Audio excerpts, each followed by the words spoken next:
Стар или нов е щатският топ изтребител F-16 Block 70, който кацна у нас. Това е самолета, който каца.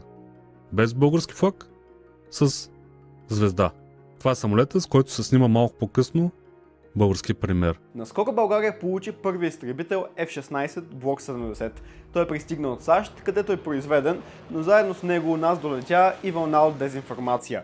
В социалните мрежи се разпространи твърдението, че щом маркировката на машината показва емблемата на военно-въздушните сили на САЩ, вместо тази на българските ВВС, то значи изтребителят не е нов.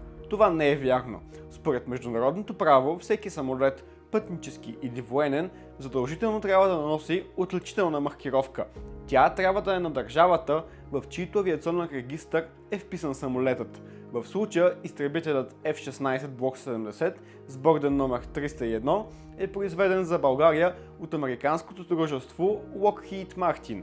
Ето защо и самолетът първоначално е регистриран в САЩ и носи емблемата на американските ВВС. По закон маркировката може да бъде сменена едва след официалното регистриране на машината в България.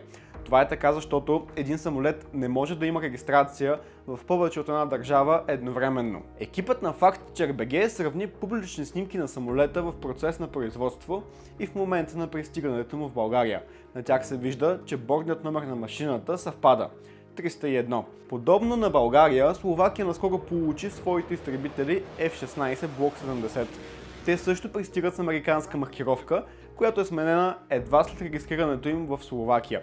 Това не е единственото невярно твърдение, което се разпространи покрай пристигането на изтребителя в България. В социалните мрежи се публикуват и снимки на изтребители F-16 от Белгия и Обединените арабски емирства. Те невярно внушават, че България е получила остарял модел самолет вместо F-16 Block 70. Оказа се, че колажът е публикуван за първи път от сатиричен руски сайт преди повече от 6 години. Повече по темата може да прочетете в публикациите на Дафина Кандова в сайта на FactCheck.bg.